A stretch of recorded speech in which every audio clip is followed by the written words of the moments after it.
الحمد لله رب العالمين والصلاة والسلام على سيد الأنبياء والمرسلين وعلى آله وأصحابه أجمعين.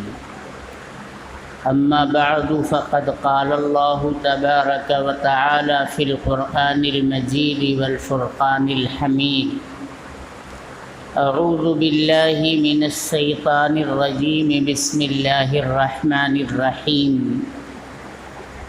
لا خير في كثير من نجواهم إلا من أمر بصدقة أو معروف أو إصلاح بين الناس ومن يفعل ذلك ابتغاء مرضات الله فسوف نؤتيه أجرا عظيما. صدق الله مولانا العظيم. وقال النبي صلى الله عليه وسلم: كل أمتي يدخلون الجنة إلا من أبى.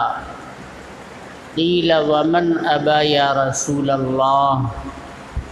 قال: من أطاعني فقد دخل الجنة ومن عصاني فقد أبى، أو كما قال علیہ الصلاۃ والسلام.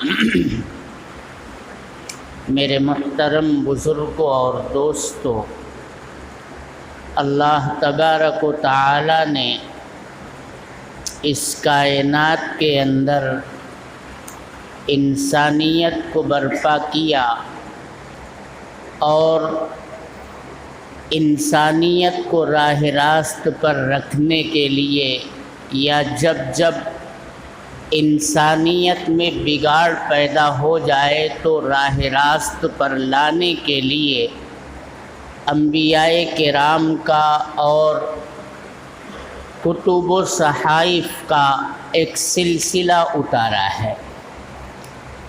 انہی کتابوں کی روشنی میں انبیاء کرام انسانیت کو سیدھے راستے، بھلائی کے راستے، اللہ کی رضا والے راستے پر چلانے کی کوشش کرتے رہے، اور اسی کی روشنی میں برائی کے کاموں سے، اللہ کے ناراض کرنے والے راستوں سے انسانیت کو روکنے کا کام کرتے رہے.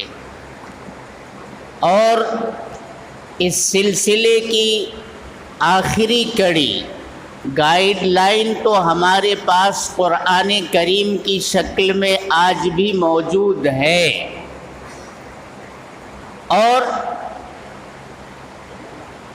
نبی یا رسول اب اس دنیا کے اندر پیغمبر آخر الزماں جناب محمد الرسول اللہ صلی اللہ علیہ وسلم کی آمد، آپ کی تعلیمات اور ہدایات کے بعد میرے دوستو، اب شخصیت کی شکل میں بحیثیت نبی اور بحیثیت رسول کوئی اس دنیا کے اندر نہیں آئے گا. اب تو قیامت آئے گی. جناب محمد الرسول اللہ صلی اللہ علیہ وسلم یہ آخری نبی ہیں، آخری رسول ہیں. اللہ تبارک و تعالی نے جامعیت اور کمال سے نبی کریم صلی اللہ علیہ وسلم کو بھر دیا تھا. آپ کی پاکیزہ ہدایات اور آپ کی روحانی تعلیمات اب انسانیت کے لیے قیامت تک رہیں گی. آپ ساری کائنات کے لیے نبی ہیں، ہر علاقے کے لیے نبی ہیں، اور قیامت تک آنے والے آخری فرد تک کے لیے نبی ہیں. اب کوئی نبی اور کوئی رسول اس دنیا کے اندر نہیں آئے گا. اب یہ پیغام جو نبی کریم صلی اللہ علیہ وسلم کے توسط سے، آپ کے ذریعے سے اللہ تبارک و تعالی نے انسانیت کے لیے اتارا اور بھیجا ہے، اس پیغام رسانی کا کام میرے دوستو اس امت کو کرنا ہے.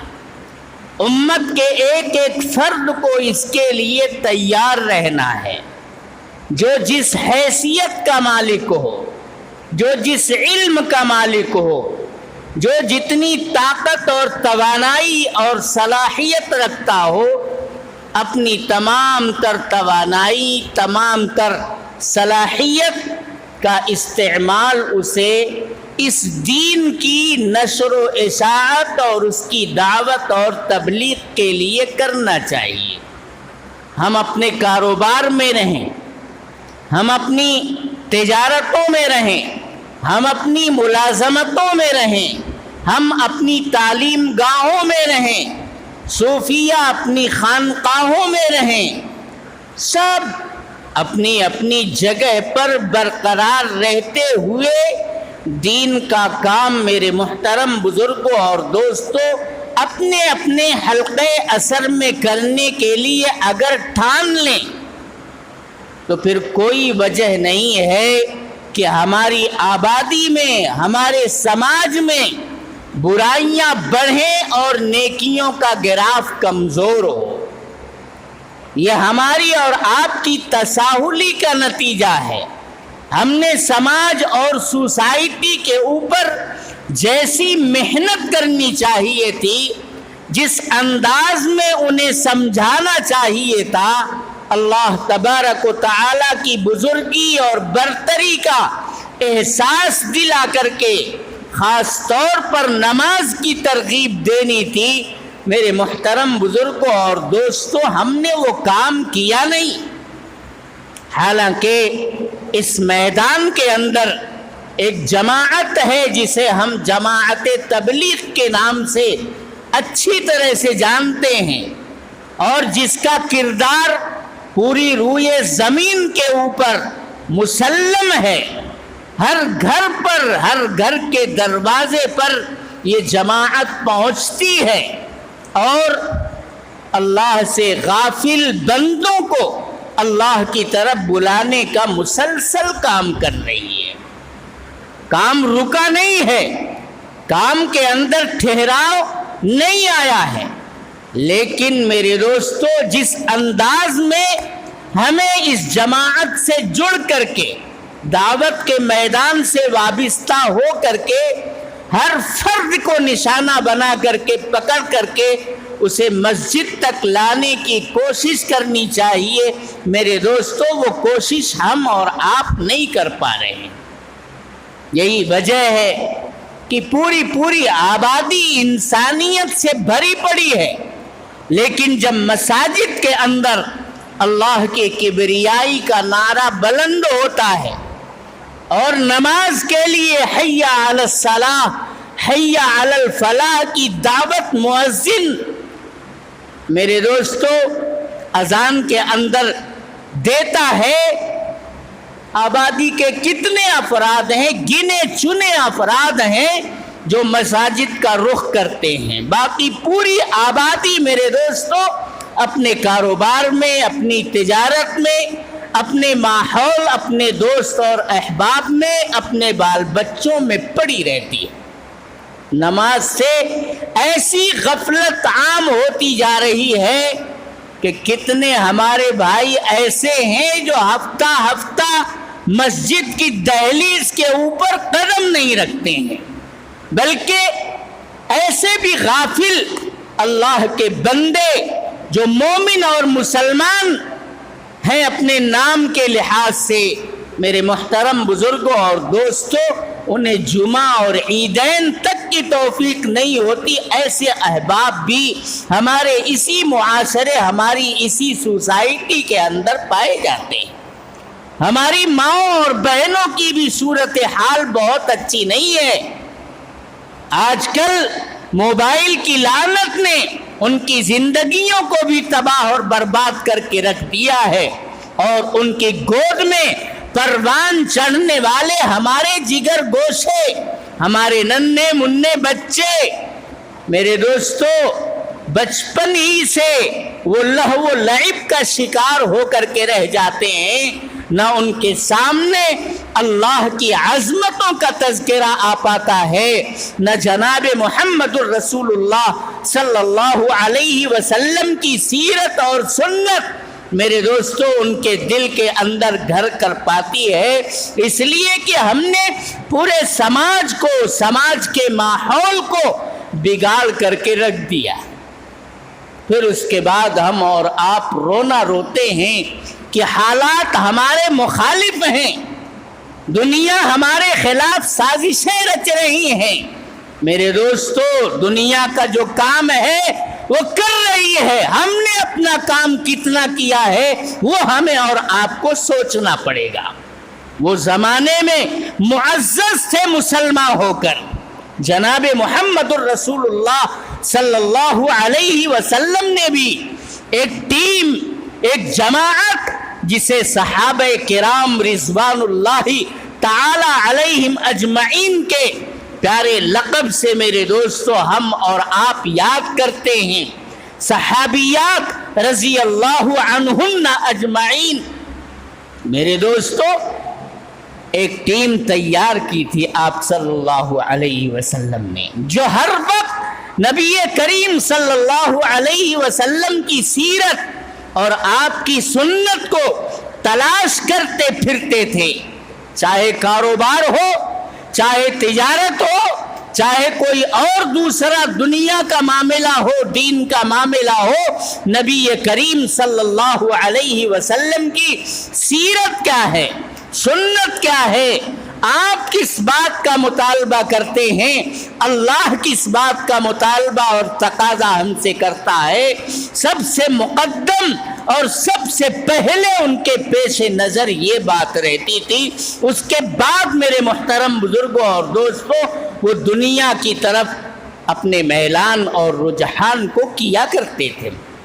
ان کی گفتگو آپس میں مل بیٹھ کر کے ہوتی تھی تو ہمارے اور آپ کی طرح سے وہ گپ شپ نہیں کیا کرتے تھے کہ آج کل کرکٹ کے میدان میں ورلڈ کپ چل رہے ہیں تو ہم اور آپ مل بیٹھ کر کے خالی اسکرین کے اوپر کرکٹ کا میچ دیکھ رہے ہوتے ہیں، دوستوں میں بیٹھتے ہیں تو ہم اپنی دلچسپی کا سامان اسی میدان کو بناتے ہیں، کس ٹیم نے کتنا رن بنایا، کون ہارا، کون جیتا، بس یہی میرے دوستوں ہماری گفتگو کا محور اور نشانہ ہوتا ہے۔ جس کو فلموں سے دلچسپی ہے وہ اپنے دوستوں میں بیٹھ کر کے انہی اداکاراؤں کی اور اداکاروں کی گفتگو کرتا ہوا نظر آتا ہے۔ جسے سیاست کے میدان سے دلچسپی ہے وہ سیاست کی باتیں کرتا ہے کہ ماحول کیا چل رہا ہے، صوبوں کے اندر الیکشن ہونے والا ہے، کون سی پارٹی آگے چل رہی ہے، کون سی پارٹی پیچھے جا رہی ہے، یہ سب ہماری گفتگو کا محور ہوتا ہے۔ اور آنے کریم میں اللہ تبارک و تعالی نے بھی ہمیں گفتگو کرنے کے لیے اپنے دوستوں میں، احباب میں، اپنے ہم نشینوں میں بیٹھ کر کے اگر کبھی گفتگو کرنے کا موقع ملے تو اللہ تبارک و تعالی نے ہمیں ٹاپک دیا ہے، عنوان دیا ہے، مضمون دیا ہے کہ اے لوگوں آپس میں بیٹھ کر کے دنیا داری کی باتیں صرف مت کی۔ ہاں تمہارا کاروبار ہے،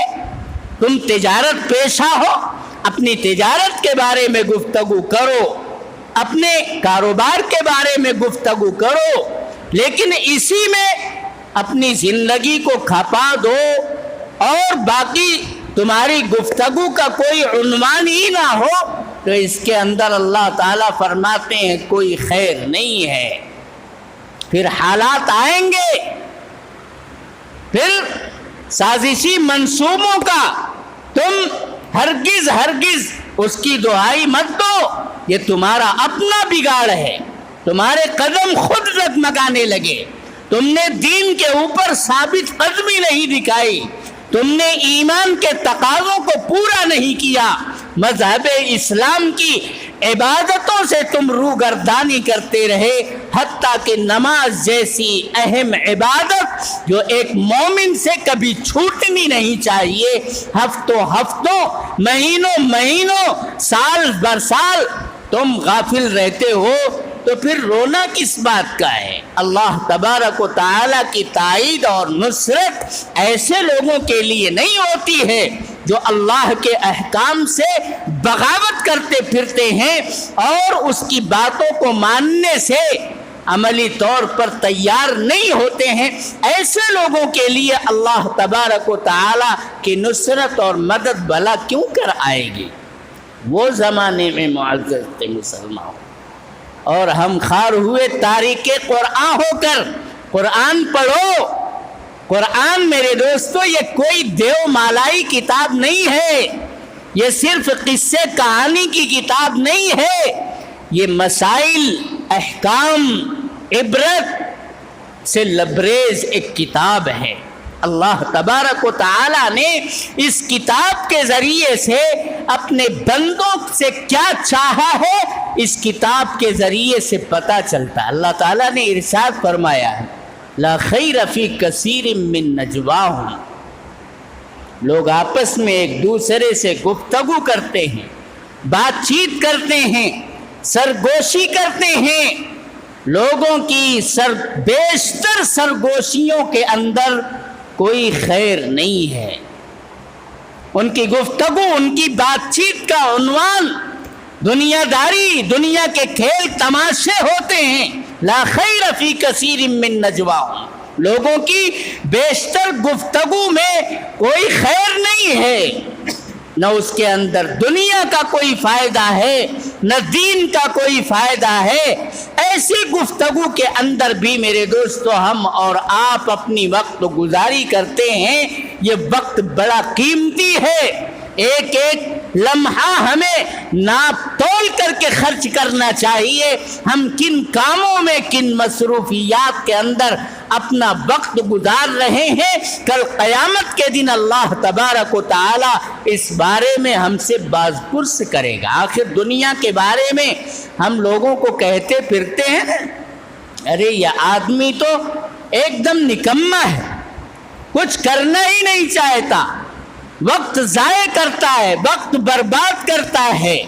ہم دنیا کے بارے میں ایسے ہی دین کے تعلق سے میرے دوستو ہمارا ہر لمحہ حساس ہونا چاہیے۔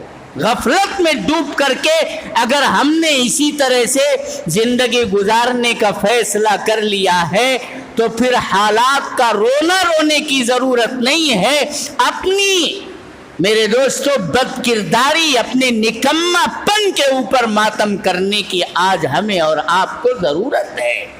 ایک زمانہ تھا پوری دنیا کے اوپر مسلمانوں کا ایک رعب تھا، ایک ہیبت تھی، دنیا اسے محسوس کرتی تھی، ایمانی طاقت تھی، اسلامی عبادتوں کی صلابت تھی ان کے اندر۔ وہ ایک انچ بھی میرے محترم بزرگوں اور دوستوں اپنے نظریے سے، اپنے عقیدے سے پیچھے نہیں ہٹتے تھے۔ اللہ تعالیٰ فرماتے ہیں لا خیر فی کثیر من نجواہم، لوگ گفتگو آج بھی کرتے ہیں لیکن لوگوں کی بیشتر گفتگو کے اندر نہ دنیا کا کوئی خیر ہے نہ آخرت کا کوئی خیر ہے۔ لا خیر فی کثیر من نجواہم الا من امر بصدقۃ، اپنی گفتگو کا تمہیں عنوان چاہیے، تم ٹاپک تلاش کر رہے ہو کس عنوان کے اوپر، کس ٹاپک کے اوپر بات چیت کریں۔ اللہ تعالیٰ فرماتے ہیں کہ اپنی گفتگو کا نشانہ ایک دوسرے کی مدد اور ایک دوسرے کے تعاون کو بناؤ۔ جب سماج کے اندر رہتے ہو، سوسائٹی کے اندر رہتے ہو تو سماج کے اندر دیکھو کہ کون لوگ تمہاری مدد کے محتاج ہیں۔ صرف روپے اور پیسے کی مدد نہیں ہے، تمہارے بول کی بھی مدد ہوتی ہے، تمہاری مسکراہٹ سے بھی مدد ملتی ہے، تمہاری پیشانی کے اتار چڑھاؤ سے بھی، تمہارے چہرے مہرے اور رنگ و روپ سے بھی کسی کو تسلی ملتی ہے۔ اور اگر تم ترش روئی کے ساتھ کسی کے سامنے پیش آتے ہو تو وہ سمجھ جاتا ہے کہ تم سے ہم کو کوئی تعاون اور کوئی مدد ملنے والی نہیں ہے۔ اللہ تعالیٰ فرماتے ہیں کہ جو لوگ صدقے کی ترغیب کرتے ہیں، ایک دوسرے کی مدد کی بات کرتے ہیں، وہ لوگ خیر کے اوپر ہیں۔ ایسی گفتگو اپنے احباب کے اندر کرو، اپنے ماحول اور سماج کے اندر کرو۔ جناب محمد الرسول اللہ صلی اللہ علیہ وسلم کے ارشاد کو ہم اور آپ بار بار سنتے ہیں۔ حضور نے کیا ارشاد فرمایا؟ ان الصدقۃ لتطفئ غضب الرب وتدفع عن میتۃ السوء۔ ایک دوسرے کا تعاون کرنا، مدد کے لیے ہاتھ بڑھانا، اس کی ترغیب دینا، لوگوں میں اس کے چرچے کرنا، کون بے کس ہے، کون یتیم ہے، کون مجبور ہے، سب اللہ کا کنبہ ہے۔ یہ اللہ کے کنبے کی خبر گیری کرنا اور ان کے ساتھ حسن سلوک کرنا، ان کی مدد اور معاونت کرنا، یہ اللہ تبارک و تعالیٰ کو بے انتہا پسند ہے۔ واللہ فی عون العبد ما کان العبد فی عون اخیہ۔ حضور فرماتے ہیں کہ اللہ تعالیٰ کہہ رہے ہیں کہ اللہ اپنے اس بندے کی مدد میں مسلسل لگا رہتا ہے جو بندہ اپنے بھائی کی مدد اور تعاون کے لیے دست تعاون آگے بڑھاتا۔ کیا فرما رہے ہیں حضور؟ ان الصدقۃ لتطفئ غضب الرب۔ اللہ کے غضب کو، اس کے غصے کو ٹھنڈا کرنا چاہتے ہو، دور کرنا چاہتے ہو تو لوگوں کی مدد کرو، اپنی جان سے، اپنے مال سے، اپنی صلاحیت سے لوگوں کو مدد پہنچاؤ۔ اللہ تبارک و تعالیٰ کا غصہ ٹھنڈا ہو جائے گا۔ صرف اپنے بارے میں نہیں، اپنے پاس میں، پڑوس میں، محلے میں، علاقے میں کون کمزور ہے، کس کے پاس 2 وقت پیٹ بھرنے کا انتظام نہیں ہے، اپنا تن چھپانے کا کپڑا نہیں ہے، کس کے پاس اپنے بچے کی فیس بھرنے کے لیے پیسہ نہیں ہے۔ اللہ تعالیٰ یہ ارشاد فرما رہے ہیں کہ اپنی گفتگو کا اگر محور بنانا ہے کسی چیز کو تو اس کو محور بناؤ۔ یار تم بھی کماتے ہو، میں بھی کماتا ہوں، چلو ہم مل جل کر کے ایک کمیٹی بناتے ہیں اور اس کمیٹی کے ذریعے سے ہم پورے سماج کا جائزہ لیں گے، سروے کریں گے، پتہ لگائیں گے کس کے یہاں پیٹ بھر کے کھانا نہیں ہو رہا، کس کے سر پر چھت نہیں ہے، چھپر نہیں ہے، بدن ڈھانکنے کا کپڑا نہیں ہے، کس کے بچے کی فیس باقی ہے جس کی وجہ سے وہ تعلیم سے ڈراپ آؤٹ ہو رہا ہے، بچہ تعلیم چھوڑ رہا ہے وہ بچہ، اس کا پتہ کریں گے اور ہم اس سلسلے میں اپنا تعاون پیش کریں گے۔ اسے اپنی گفتگو کا محور بناؤ۔ الا من امر بالصدقۃ، یہ صدقہ اللہ کے غضب کو ٹھنڈا کر دیتا ہے اور بری موت سے اللہ تبارک و تعالی صدقہ دینے والوں کی حفاظت کرتے ہیں۔ اچانک کی موت سے، بری موت سے اللہ تبارک و تعالی صدقہ کرنے والوں کی حفاظت کرتا ہے۔ میں نے کہا کہ صدقہ دینا صرف مال ہی کے ذریعے نہیں ہے۔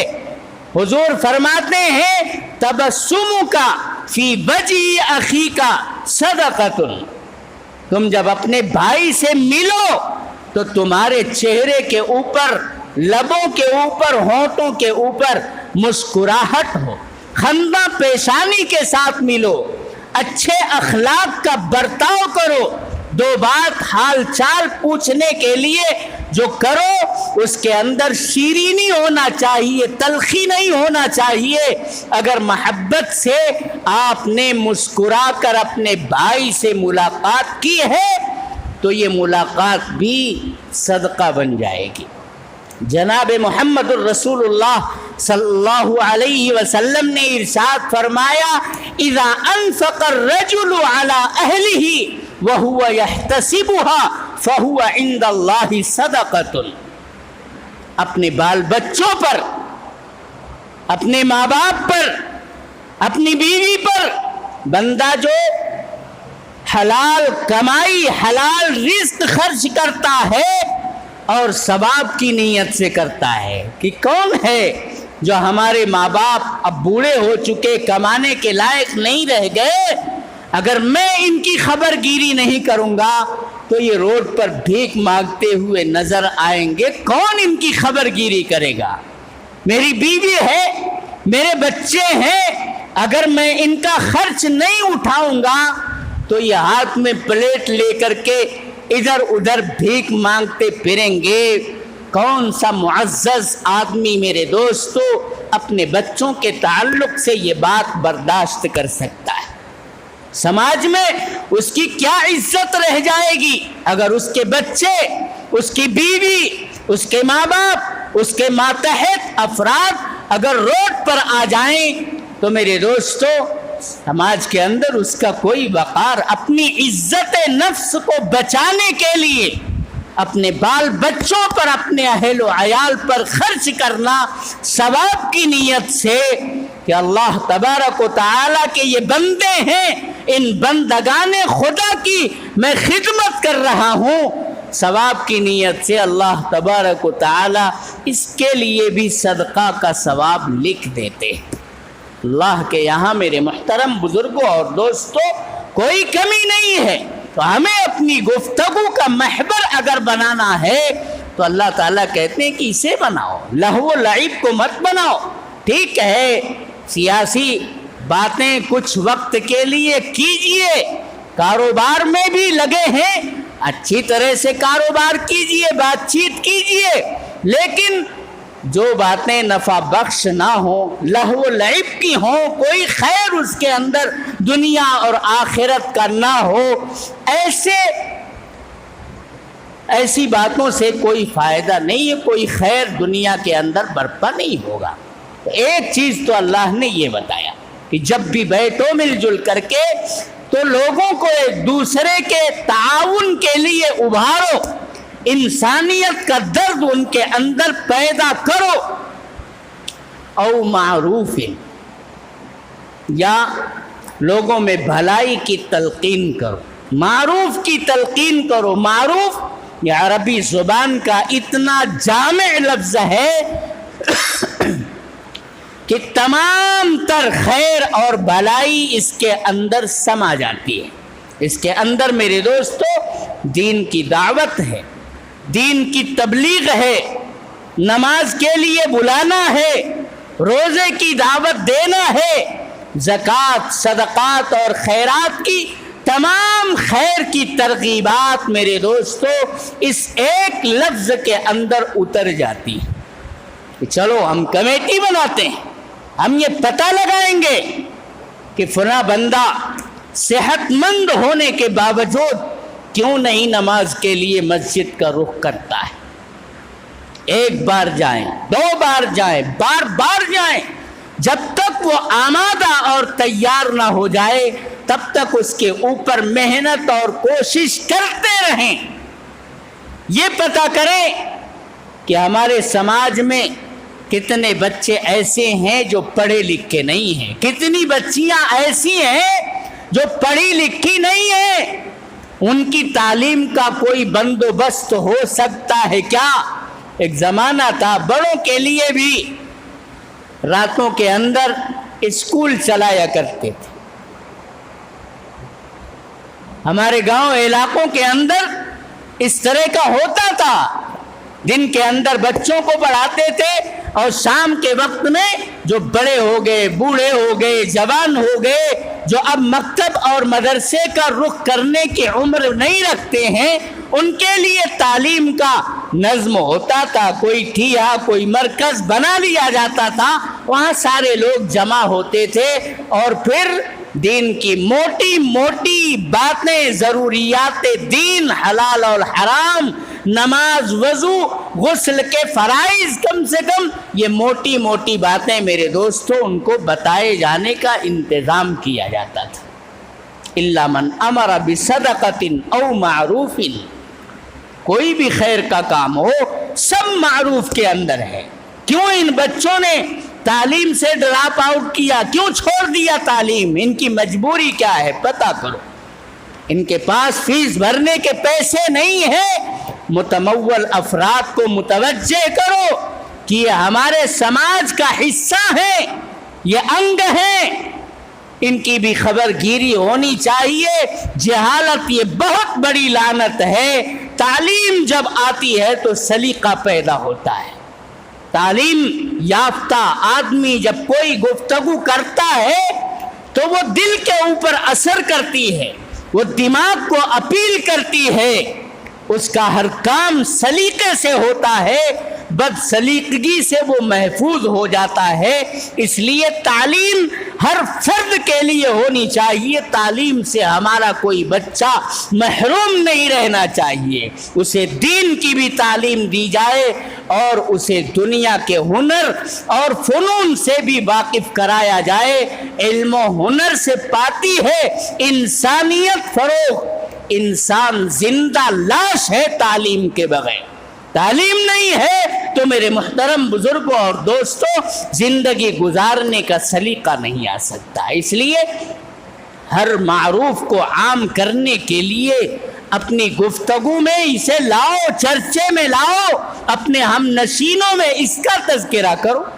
او اصلاح بین الناس، اگر ہمارے دو بھائی لڑ گئے ہیں یا دو گروہ اور جماعت ایک دوسرے کے خلاف نبرد آزمائی میں کھڑی ہے تو ہمیں جا کر کے ان کے درمیان صلح کرانی چاہیے۔ اصلاح ذات البین، دو آدمیوں میں جھگڑا ختم کرانا، صلح صفائی کرانا، یہ اتنا اہم تھا نبی کریم صلی اللہ علیہ وسلم کے نزدیک کہ بسا اوقات جناب محمد الرسول اللہ صلی اللہ علیہ وسلم دو لوگوں میں، دو طبقوں میں جھگڑا ختم کرانے کے لیے تشریف لے گئے اور اتنی تاخیر ہو گئی کہ نماز کا وقت ہو گیا، آپ تشریف نہیں لا سکے۔ صحابہ میں سے کسی نے کھڑے ہو کر کے مصلی پر صحابہ کرام کو نماز پڑھائی ہے۔